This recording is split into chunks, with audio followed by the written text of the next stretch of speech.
Qarşıdan gələn Dövlət Bayrağı günü münasibəti ilə Ağdaş rayonunda uşaqlar və yeniyetmələr arasında idmanın boks növü üzrə rayon birinciliyi təşkil olunub. Qaliblər diplom və medallarla təltif olunublar. Ağdaşda uşaqlar və yeniyetmələr arasında boks üzrə keçirilən rayon birinciliyi Azərbaycan bayrağının yarışın keçiriləcəyi zala gətirilməsi ilə başladı.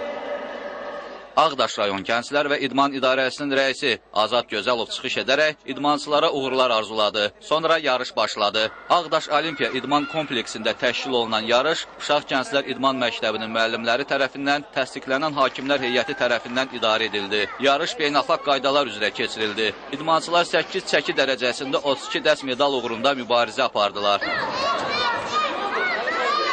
Bugün məhz ilk tədbirimiz olan Dövlət Bayrağı günü həsr olunmuş yeniyetmə və gənclərimizdən idmanın boks növü üzrə rayon birinciliyinə start vermişik. Rayon birincilikdə 50-dən artıq bizim yeniyetmə və gəncimiz bu tədbirdə iştirak etdilər.